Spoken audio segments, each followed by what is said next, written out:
오늘 아침 일라디오.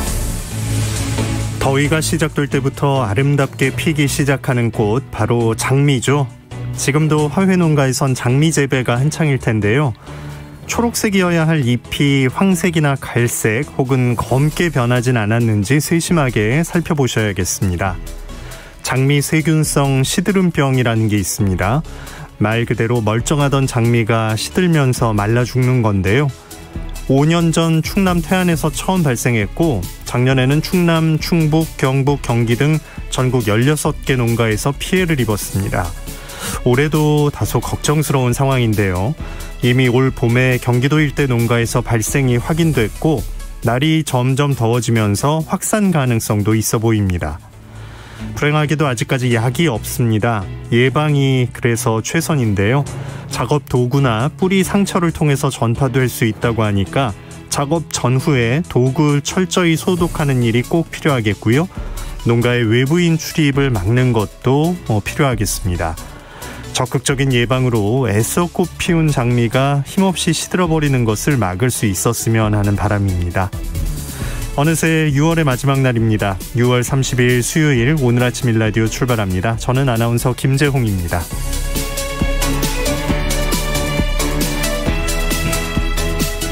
오늘 아침 일라디오 여러분과 함께 만들어갑니다.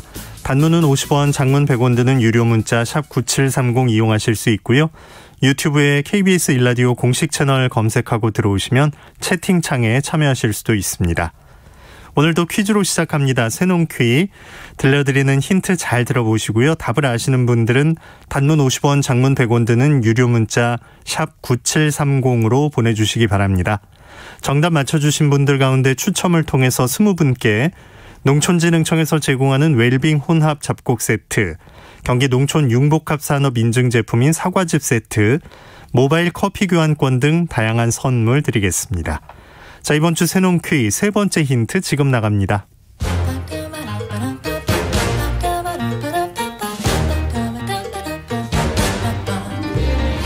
우리 땅, 우리 바다에서 자란 맛있고 건강한 우리 농수산물을 알아맞히는 세상의 모든 농수산물 퀴즈, 새농퀴. 안녕하세요. 퀴즈 내는 성우 송기원입니다. 여름이 되면 어김없이 떠오르는 이것의 맛. 신맛과 단맛의 조화가 잘 어우러진 이것. 그래서 이것을 여름 과일의 여왕이라고 부르죠. 전 세계적으로는 30여 종의 품종이 있는데 이 중에 경제적 재배 가치가 인정되는 것은 동양계 이것, 유럽계 이것, 미국 이것, 이렇게 세 종류입니다. 새콤달콤한 이것에는 비타민C가 풍부해서 피로 회복에 좋은 과일인데요. 특히 푸른이라고 부르는 말린 이것에는 식이섬유가 풍부해서 변비 예방에도 도움이 되는 것으로 알려져 있습니다. 복숭아를 닮은 보라색 열매라고 해서 자도라고 부르다가 지금의 이것으로 불리게 된 여름 과일. 요즘 정말 맛있는 이것은 무엇일까요? 정답 아시는 분들은 단문 50원, 장문 100원이 드는 유료 문자 샵 9730으로 보내주세요. 20분께 행운의 선물을 드리겠습니다.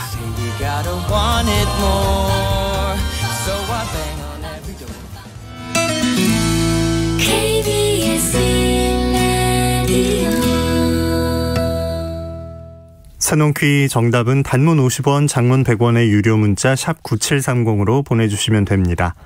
해외 농업 소식으로 이어갑니다. 조윤주 외신캐스터와 함께합니다. 안녕하십니까? 네, 안녕하세요. 네, 우리 정부가 라오스에 쌀을 지원했다고요? 네, 맞습니다. 우리 정부가 UN 세계 식량 계획을 통해서 우리 쌀을 지원하기 결정했고요. 1,320톤 정도 됩니다. 이게 23일 날 라오스에 도착했습니다. 임몽주 라오스 대사가 전달식을 통해서 세계 식량 계획 사무소 측에 직접 전달했고요. 네. 도착한 쌀 전부를 다 넘겼다고 합니다. UN 세계 식량 계획은 라오스 노동사회복지부와 함께 우리나라 쌀 일부를 중앙정부 비축미로 보관하고요. 또 예상치 못한 재난이 발생했을 때 라오스 정부의 지원 요청에 따라서 세계 식량 계획이 가지고 있는 식량을 필요한 주민들에게 할당을 한다고 합니다. 그리고 이제 우리 쌀을 먹게 되겠네요. 맞습니다. 예. 그리고 나머지 우리 쌀은요, 세계 식량 계획의 식량 안보 개선 사업에 활용된다고 하는데, 재난에 취약한 그 지역에 거주하는 사람들에게 이제 비축미로 활용도 되고요. 또 재난 외에는 식량이 부족한 그런 시기가 있잖아요. 그때도 이 우리쌀이 공급이 된다고 합니다. 네.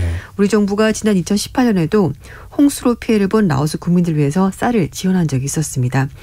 이번 지원으로 5만 5천여 명의 주민들이 식량난 해소하는 데 우리쌀이 도움이 줄 것으로 보이는데요. 농림축산식품부는 2018년부터 세계 식량 계획을 통해서 예멘, 에티오피아, 케냐, 우간다 이렇게 4개 나라에 대해서 매년 우리쌀 5만 톤을 공급했습니다. 올해부터는 지원 대상을 라오스, 시리아까지 넓히면서 총 6개 국가가 우리쌀을 받게 되는데요. 네. 지금까지 매년 300만 명이 넘는 세계 식량계획 수혜자들이 우리 정부가 지원한 쌀로 식량 어려움을 해결하고 있습니다. 인몽대사는 라오스가 기후변화뿐만 아니라 코로나19 때문에 사회 경제적으로 여러 가지 어려움을 겪고 있다면서 우리 정부가 라오스를 비롯한 인접 국가들과 협력을 강화한 한편 이번 지원으로 주민들을 도울 수 있게 돼서 매우 기쁘다라고 밝혔습니다. 네, 진짜 원래 어려운 나라들은 코로나19 때문에 더 좀 극심하게 힘들 그렇죠. 수 있으니까 이런 것도 꼭 필요하네요. 네. 자, 일본 도쿄올림픽이 이제 다음 달에 열리게 되는데 그렇죠. 네. 참가 선수들 식단에 후쿠시마산 재료가 들어갈 수 있다 이런 얘기가 들려요. 네, 이제 다음 달 23일이면 도쿄올림픽 개막하는데요. 근데 일본 정부가 그동안에도 계속해서 2011년 후쿠시마 원전의 참화를 딛고 일어선다 이제 이런 모습을 보여주려고 여러 가지 노력을 했었고 그러면서 후쿠시마산 농수산물의 안전성에 대해서도 계속 홍보를 했었습니다. 이 상황에서 도쿄올림픽, 패럴림픽 선수촌의 납품될 식자재 후보 명단에 후쿠시마산 수산물이 포함됐다고 합니다. 후보 명단이요? 네, 예. 그렇습니다. 도쿄올림픽, 패럴림픽 조직위원회 측은 일본 내에 있는 47개 도도부현 전체에서 식자재를 제공받겠다고 밝혔는데요. 후쿠시마산도 제외하지 않겠다는 뜻을 밝힌 겁니다. 공식적으로 어떤 지역에서 어떤 식자재를 조달받는지 구체적으로 공개하지 않았습니다만 지금 후쿠시마는 복숭아, 토마토, 오이 등 이렇게 과일뿐만 아니라 넙치, 가다랑어, 무지개, 송어, 수산물도 포함이 되어 있고요. 돼지고기, 닭고기 등 축산물, 쌀과 같은 곡물까지 명단에 올린 것으로 전해졌습니다. 후쿠시마 원전 사고 이후에 지금까지도 원전 방사능 문제가 계속 제기되고 있는데요. 이제 사고가 발생했을 때는 후쿠시마 제1원전 사고 때문에 54개 국가에서 일본산 식품에 대해서 수입을 금지를 했었고 우리나라, 중국 이렇게 15개 나라는 아직까지도 수입을 금지하고 있습니다. 네.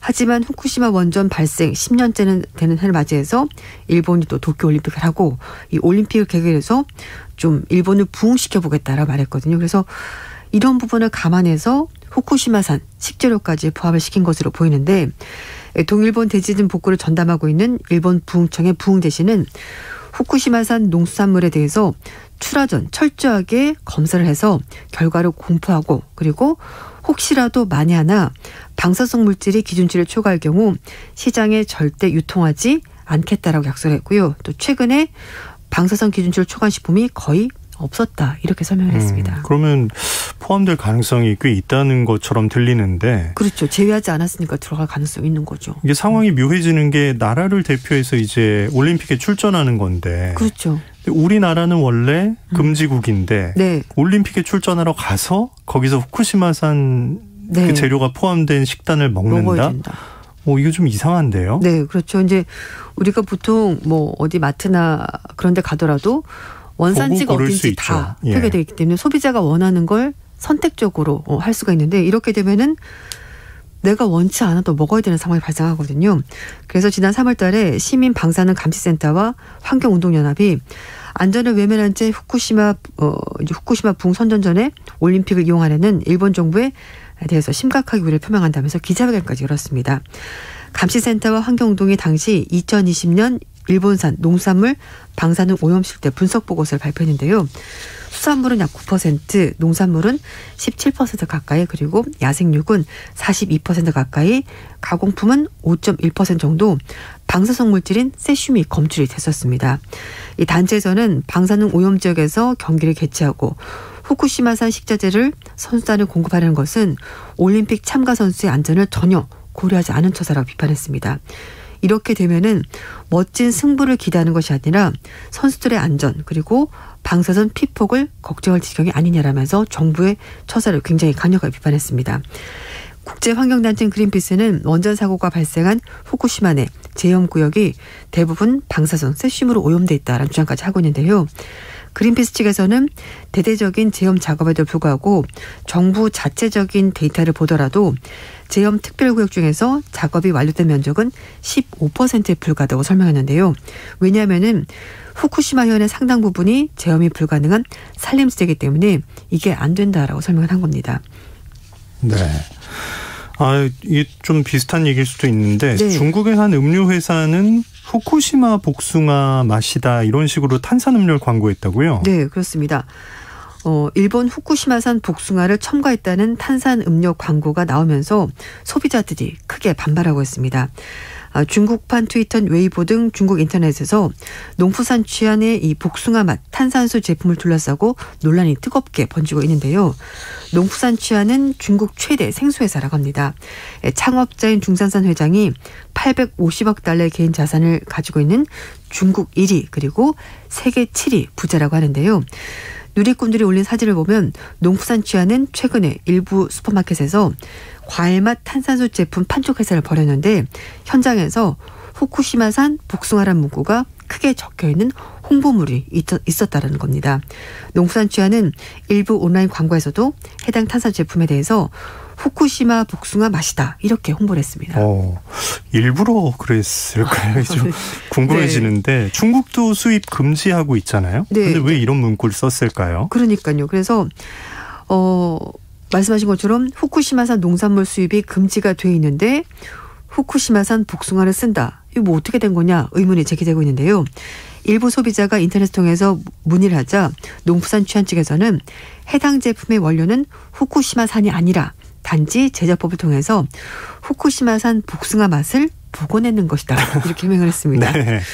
후쿠시마산 복숭아가 전혀 들어있지 않은데도 비슷한 맛을 낸다는 이유로 후쿠시마산 복숭아라는 말을 마케팅에 썼다는 건데요. 농부산 취한의 이런 황당한 주장에 대해서 중국 소비자들이 크게 분노하고 있습니다. 농부산 취한은 중국에서 우리는 물을 만들지 않습니다. 우리는 대자연의 배달원이 뿌립니다. 이렇게 광고에서 유명해진 회사라고 하는데요. 네. 농부산 취한 측은 저장성 항저 첸다오의 국가보수자원지를 이제 거기에 있는 물을 사용해서 생수로 사용하는 기업이고요. 차, 주스, 커피 등 다른 음료도 같이 판매하는 회사라고 합니다. 네.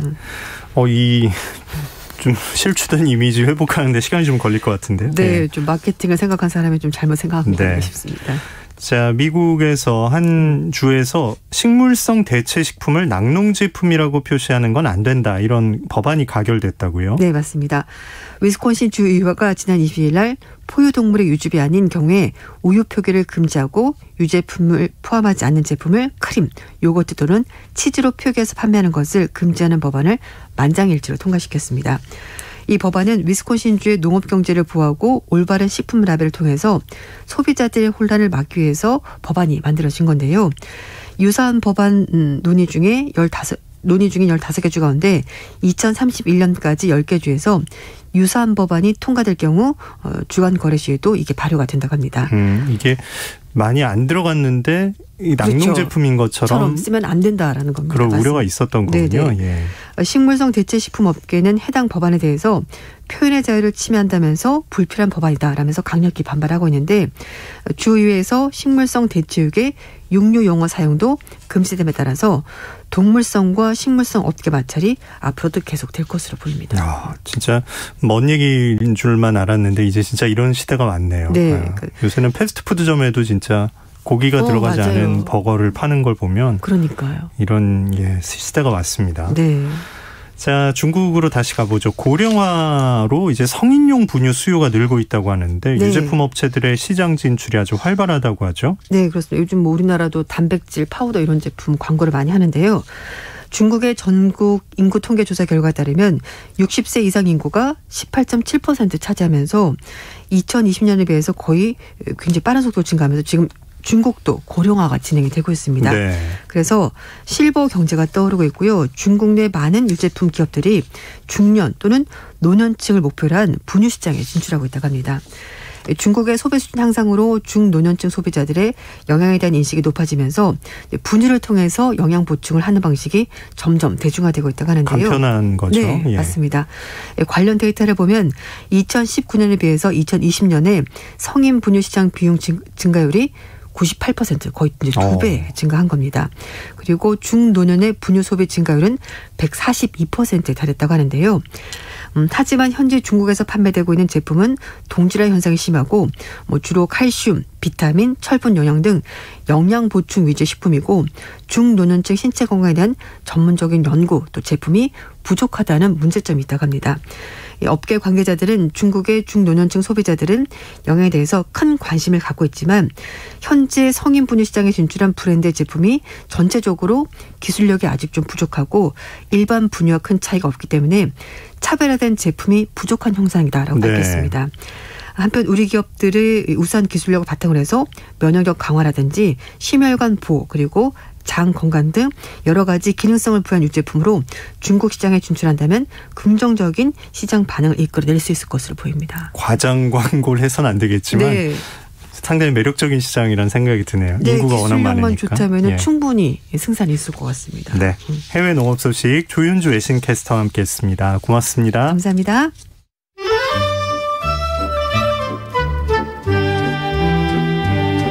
아침을 깨우는 정겨운 이야기가 있습니다. 매주 월요일부터 토요일 오전 6시 15분 KBS 오늘 아침 일라디오. 참치 자주 드십니까? 통조림에서 시작해서 찌개나 볶음밥, 샐러드에도 들어가고 선홍빛 살코기를 회와 초밥으로도 즐길 수 있는 식재료인데요. 이렇게 우리의 입을 즐겁게 해주는 고마운 참치가 지금 멸종 위기에 처해 있다는 사실 알고 계셨습니까? 참치의 멸종 위기는 단순히 우리가 더 이상 참치를 먹지 못하는 게 아니라 해양 생태계 전반의 위기로까지 이어질 수 있다고 하는데요. 참치에게 어떤 일들이 일어나고 있는 걸까요? 오늘 지구를 지켜라 시간에 알아봅니다. 남종영 한겨레 신문 기자와 함께합니다. 안녕하십니까? 예, 안녕하세요. 네, 남 기자님이 참치가 대체 어떤 특성을 지닌 어류인지부터 좀 설명해 주세요. 예, 참치는 보통 농어목, 고등어과 다랑어족에 속한 어류들을 참치라고 부르는데요.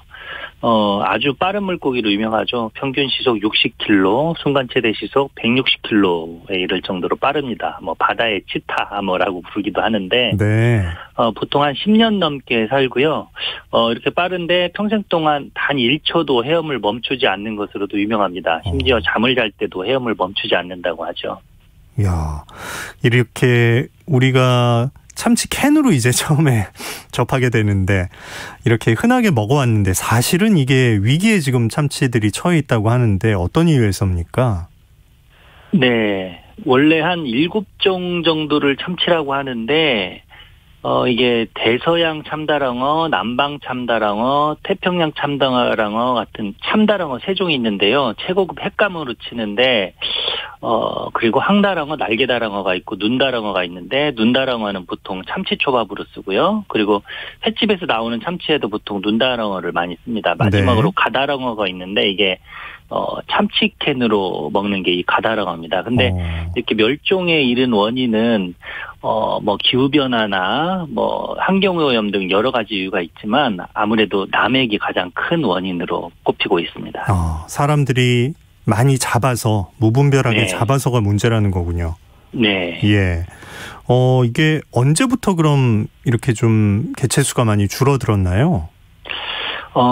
이게 한 1950년대부터 계속 그 연구가 이루어졌는데, 예. 그 이후로 계속 이렇게 참치가 개체수가 감소하고 있습니다. 근데 주요한 원인은 아마 글로벌화된 식문화 때문이라고 봐요. 그러니까 예전에 참치나 초밥은 일본 사람들이나 먹고 우리나라도 잠깐 별미로 먹는 수준인데, 지금은 배달로도 먹을 정도잖아요. 그렇죠. 그리고 외국을 나가봐도 미국 사람, 영국 사람 다 참치회 먹고 초밥 먹고 있습니다. 네.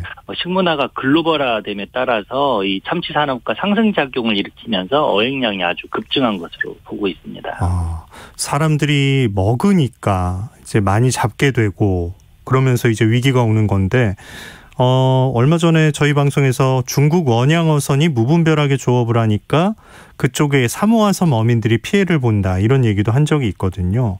사람이 진짜 영향을 직접적으로 미치는 어획 문제. 참치잡이는 그럼 주로 어떤 식으로 지금 하고 있나요? 예, 참치잡이가 특히 약탈적인 방식이다. 이렇게 해서 이제 세계 환경단체가 비판을 하고 있는데요. 네. 그 장치 중에 하나가 FAD라는 집어 장치가 있습니다. 이 장치를 바다에 띄우면은 작은 물고기들이 피난처로 생각해서 모여들거든요. 그러면 이 작은 물고기의 포식자에 속하는 참치 같은 대형 물고기들도 또 따라서 모여듭니다. 미끼 같은 거네요. 예. 네. 그렇게 다 모이면 배가 한 길이 한 2km에서 깊이 한 200m 정도 되는 거대한 그물로 이 물고기들을 에워쌉니다. 이게 뭐 축구장 한 50에서 60개 정도 되는 크기라고 하는데 예. 그러면 이 생물들이 꼼짝없이 잡혀서 배 위로 올라오는 거죠. 또 다른 어업 방식으로는 연승어업이라는 게 있는데 수백 킬로미터에 달하는 낚싯줄을 바다에 딱 뿌려놓습니다. 그럼 여기에 참치뿐만 아니라 뭐 새 같은 동물까지도 다 잡혀서 올려오면서 주변 생태계에 악영향을 끼치게 됩니다. 네. 아니 참치는 큰 물고기인데 이런 식으로 잡는군요. 네. 그러면 이렇게 잡히는 참치 수 통계가 나온 게 있나요? 네, 한 1950년 한 40만 톤이었는데 2012년에 그 조사한 게 있었는데 443만 톤이었습니다. 그러니까 한 5, 60년 만에 한 10배 이상 증가를 한 건데 2012년 기준으로 봤을 때 전 세계 사람들이 1년에 약 700g 정도의 참치를 먹고 있다 이렇게 보여집니다. 예. 그 잡는 방식을 보면 상당히 좀 전문화되고 규모가 크다는 느낌이 드는데 우리 어업도 이걸 하고 있습니까? 예, 우리나라가 거의 선두에 서 있습니다. 한국, 일본, 대만을 세계 3대 참치 조업국으로 부르는데요. 대만까지요? 보통 우리나라가 예, 대만, 일본. 그래서 우리나라가 보통 1, 2위를 다투고 있습니다. 대개는 태평양 서쪽, 그러니까 호주 동해안부터 베링해까지 중서부 태평양으로 가서 참치를 잡는데요. 네. 일본이 최대 소비국이기도 해서 우리나라는 잡은 참치의 상당량을 일본에 수출하고 있습니다. 그리고 또 우리나라 연근해에서는 태평양 참다랑어도 잡히고 있는데 원래 그 태평양 참다랑어는 2.7m까지 크는데 우리나라에서 포획되는 건 한 57cm 뭐 이 정도밖에 안 됩니다. 너무 작은데요? 그러니까, 그러니까 사실 이 잡히는 물고기가 치어라는 얘기죠. 근데 치어를 잡으면 당연히 어족 자원이 고갈되기 마련이어서 이 부분도 세계 환경단체들이 그 감시하고 있는 부분입니다. 네. 아니 그 참치를 잡으러 먼 바다에 나가서 거기서 막 잡는 건 아무 문제가 없는 건가요? 예, 그래서 사실은 그 먼 바다에 섬나라들이 있습니다. 근데 그 섬나라들이 전통적인 그 재래적인 어업 방식으로 참치를 잡고 있거든요. 근데 아주 그 현대화된 장비 그리고 FAD 같은 그런 장비를 통해서 참치를 싹쓸이 해버리거든요. 참치뿐만 아니라 주변 물고기까지 다 싹쓸이 하는 거기 때문에 다른 물고기도 사실상, 그래서 이게 해양 생태계 파괴라는 점에서 가장 큰 문제가 있고요. 특히 참치가 그 먹이 피라미드에서 중간 단계에 있습니다. 뭐 상어, 돌고래 같은 최상위 단계가 있고 그 다음에 참치가 있고 그 아래에 조금 작은 물고기인 뭐 고등어 같은 물고기가 있고 최하위 단계에는 멸치 같은 물고기가 있죠. 근데 이 참치가 멸종하면 최상위권 포식자들은 먹이가 부족해지고 반면에 참치가 사냥했던 그 바로 아래 포식자들은 확 불어나게 되겠죠. 그러면서 이 멸치 같은 최하위 포식자들이 아예 그냥 없어지면서 먹이사슬이 붕괴될 위기에 처해입니다. 그러면서 해양 생태계가 완전히 대혼란에 빠지고 말죠. 그러면서 그렇기 때문에 그 참치 멸종이 이 아주 큰 혼란을 가져올 잠재력이 큰 사건이라고 보통 보죠. 그렇겠네요. 아니 이렇게 사람들이 참치를 특히 좀 먹는 것 때문에 이렇게 계속 잡는다고 하면 이게 어류 몇 종의 문제가 아니라 진짜 생태계에 큰 위험이 될 수 있겠네요. 네, 그렇습니다. 그 얼마 전에 과학 전문지 사이언스에 논문이 하나 실렸는데 2048년 그때 전 세계의 식용 해양 생물이 사실상 붕괴 상태에 접어든다. 이런 연구 결과가 있었습니다. 보통 한 종의 개체수가 90% 이상 줄어서 어획할 수 없는 상태를 붕괴라고 말하는데요. 1950년 이후와 최근까지 그 개체수를 비교해 봤더니 이미 생선종의 29%가 붕괴 단계에 들어갔다. 이런 조사 결과였습니다. 네. 기후변화나 환경오염 등으로 여러 가지 요인이 있겠지만 남획이 가장 큰 주범이라고 할 수 있죠. 인간의 영향으로 물고기가 사라지고 있다. 이렇게 보면 됩니다. 네. 근데 이게 참 이미 돌아가고 있는데 이런 식으로 그 종사하는 사람이나 뭐 먹는 사람들한테 설득을 해야 되는 거잖아요. 근데 이게 그 사람들에게는 약간 희생이 될 수도 있고 어떻게 좀 부드러운 해법 같은 게 좀 있을까요? 예, 뭐 대표적인 방식으로는 양식 같은 방법이 거론이 되는데요. 참치의 경우는 이미 양식이 좀 시도되고 있습니다. 일부 성공한 사례도 있고요. 그런데 양식의 경우에는 뭐 물고기 사료나 그리고 배설물 뭐 이런 것들로 인한 해양 오염, 그리고 항생제 투여 같은 문제, 또 동물 복지 문제가 상존하기 때문에 근본적인 해법이라고는 좀 보기 어렵다라는 그 비판이 있고요. 물론 참치 어획에 대한 규제도 이루어지고 있습니다. 한국을 포함한 여러 국가들이 가입한 중서부 태평양 수산위원회라는 단체가 있는데 여기서 참다랑어나 눈다랑어 같은 그 멸종위기에 처한 참치에 그 쿼터를 부여해서 그 이상을 못 잡게 하고 있기는 합니다. 네. 이 어업에 지금까지 참치로 이제 돈을 벌었던 회사들이 좀 변화하는 모습을 보이는 것도 필요할 것 같네요. 예, 그렇습니다. 생각해보면 19세기, 20세기에 그 고래를 잡는 포경산업이 사실 지금과 같았거든요. 네. 막 포경산업이 유지될 수 없을 정도로 이제 막 사냥을 해서 고래 개체수가 줄었고요. 그러니까 결국은 각 나라에서 그 산업에서 빠져나왔습니다. 지금 참치 기업 같은 경우에도 그 이미 개체수가 지금 확 줄어들고 있기 때문에 먼저 수익원을 좀 다변화하고 친환경적인 사업을 개발하는 노력이 필요합니다. 이를테면 공장식 축산의 주범인 미국의 큰 그 정육 기업들이 있습니다. 이 기업들은 지금 실험실에서 고기를 만드는 그 청정육 이런 데 투자를 하고 있거든요. 네. 이런 식으로 좀 미래를 바라보는 어떤 기업의 전환들이 필요하다고 생각합니다. 사실 그 잡고 있는 회사들이 제일 잘 알겠네요. 줄어든다는 걸. 예. 네. 지속 가능한 어업 진짜 전 세계적인 화두가 아닐 수 없는데 우리 그 청취자 개개인이 좀 동참할 수 있는 방법은 뭐가 있을까요? 예, 사실 참치업의 문제가 외국으로 어선을 몰고 가서 현대화된 장비로 물고기를 싹쓸이하는 거거든요. 그러면 정작 그 섬나라 주민들이 재래식업으로 잡을 고기가 없어져 버리는 거예요. 그래서 가장 좋은 해법은 사실 덜 잡고 덜 먹는 겁니다. 네. 그리고 먼 곳에서 잡아온 생선보다는 가까운 데서 나오는 제철 생선을 네. 이용하는 것이 더 좋겠죠. 덜 잡고 덜 먹자. 이게 오늘 교훈이라고 할 수 있을 것 같습니다. 요것만이라도 한 줄이라도 진짜 명심해야겠습니다. 지구를 지켜라 한겨레 신문 남종영 기자와 함께했습니다. 고맙습니다. 네, 감사합니다. 자, 갑자기 비가 쏟아지는 일이 요즘 잦다 보니까 자꾸 하늘을 올려다보게 되는데요. 날씨 알아보겠습니다. 오늘도 곳곳에 강한 소나기가 지나겠습니다. 중부와 호남에 10에서 60mm, 영남과 제주, 서해 5도에 5에서 40mm의 비가 예상됩니다. 시간당 40mm가 넘는 폭우가 쏟아지면 호우특보가 내려질 가능성도 있습니다. 자, 이럴 때 계곡물이 순식간에 불어나거나 도로가 침수되기도 하니까요. 비가 많이 내릴 때는 되도록 물가나 잠길 위험이 있는 곳에는 가까이 가지 마셔야겠습니다. 천둥 번개도 요란하고 내륙에 우박 떨어지는 곳도 있겠습니다. 자, 그리고 내일 모레 금요일부터 제주와 전남을 시작으로 장마가 찾아온다고 하니까요. 시설물과 농작물 피해 없게 대비 잘 하셔야겠습니다. 오늘 아침 일라디오 함께하고 계십니다. 지금 시각 6시 45분입니다.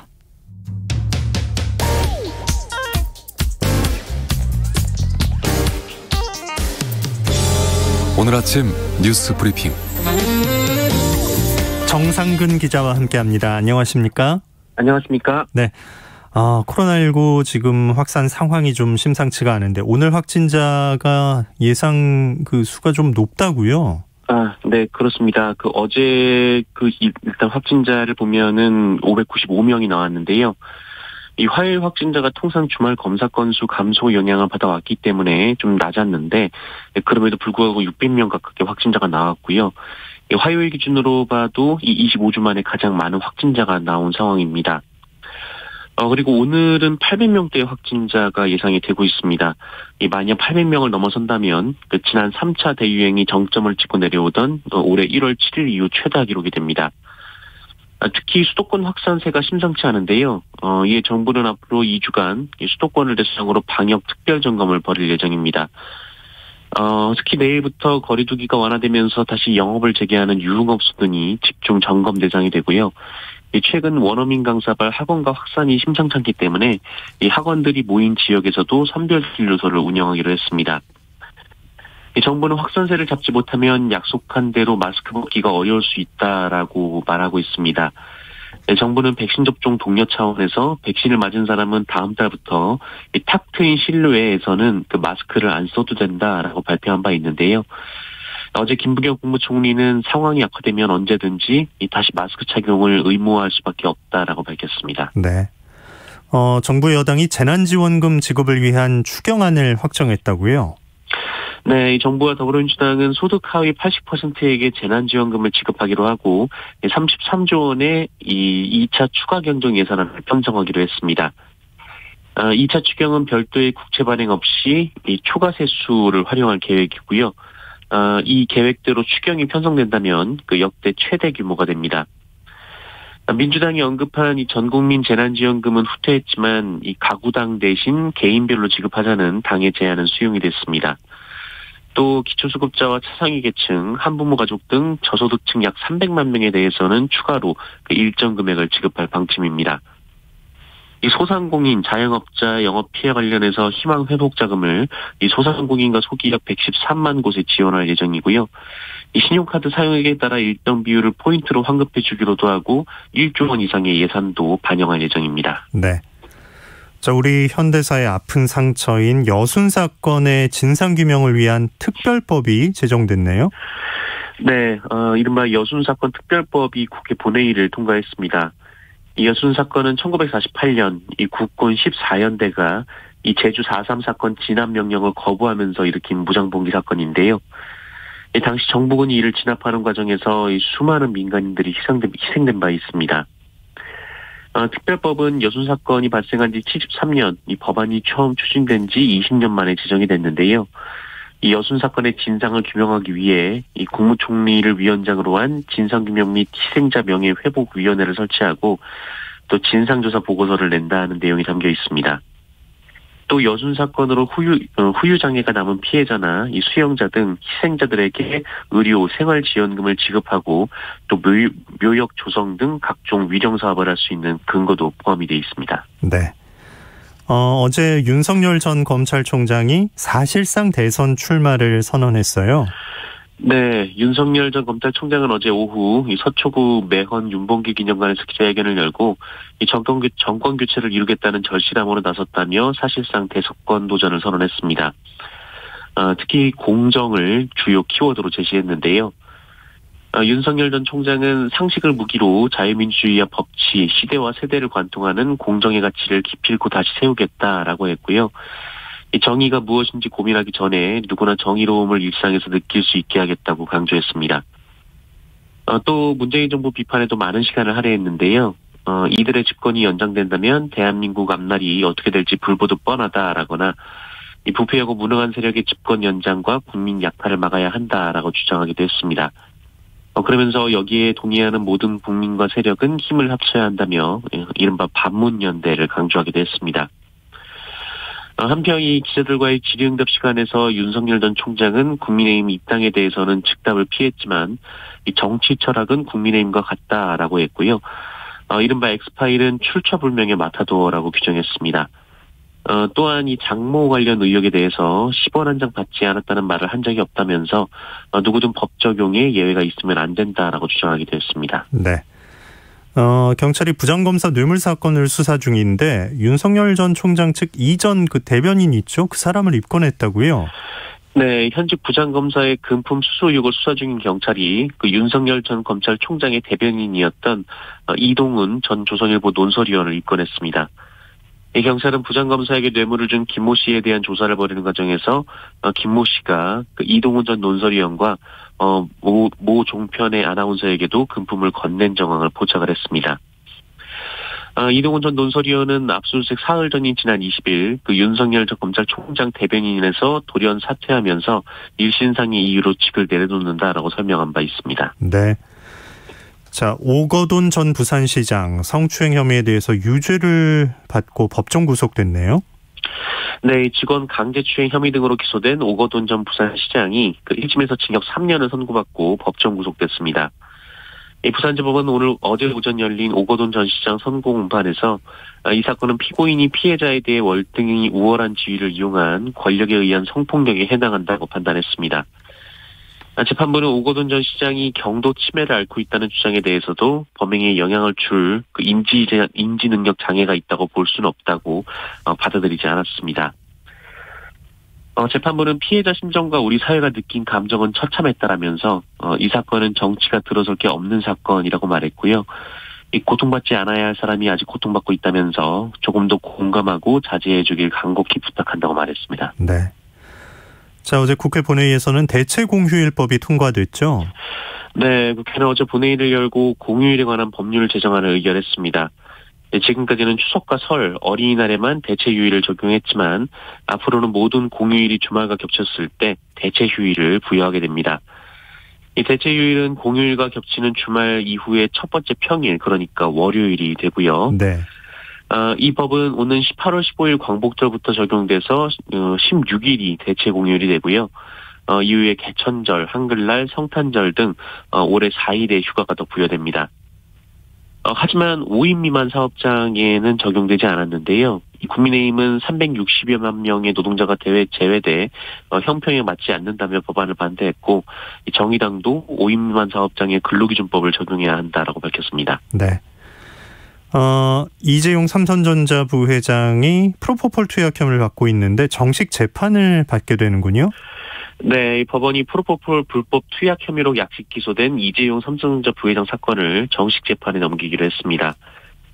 이재용 부회장은 서울 강남의 한 성형외과에서 향정신성 의약품인 프로포폴을 상습 투약했다는 공익신고가 접수돼 수사를 받았었는데요. 지난 4일 검찰은 이재용 부회장이 의료 목적 외에 프로포폴을 투약했다고 보고 벌금 5천만 원의 약식 기소한 바 있습니다. 이 약식 기소는 비교적 혐의가 가벼운 경우 정식 재판에 회부하지 않고 약식 명령을 내려달라고 검찰이 법원에 청구하는 절차인데요. 네.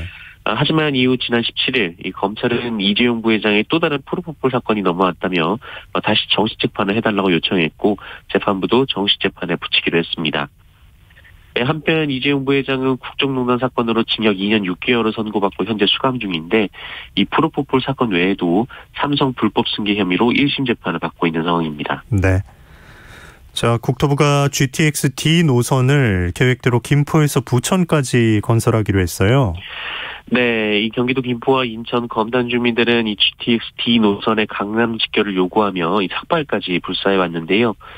하지만 국토교통부는 어제 그 해당 노선을 김포 장기에서 부천 종합운동장까지만 신설하고 대신 부천 종합운동장에서는 서울 여의도와 용산역으로 이어지는 GTX-B 노선과 선로를 같이 쓰는 방식을 추진하기로 했습니다.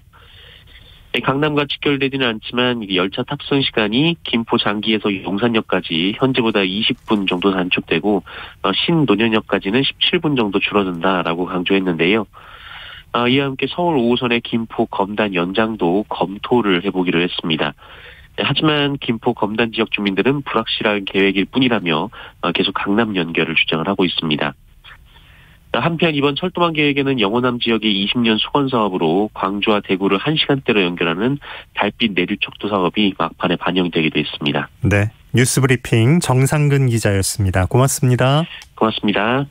자, 0645님, 오늘 부산은 잔뜩 흐립니다. 장마가 곧 시작된다니 시원하긴 한데 농가에 피해는 없기를 바라봅니다 하셨고요.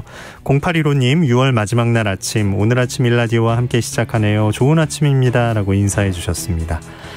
자, 오늘 아침 일라디오 아나운서 김재홍이었습니다. 저는 내일 아침 6시 15분에 다시 인사드리겠습니다. 고맙습니다.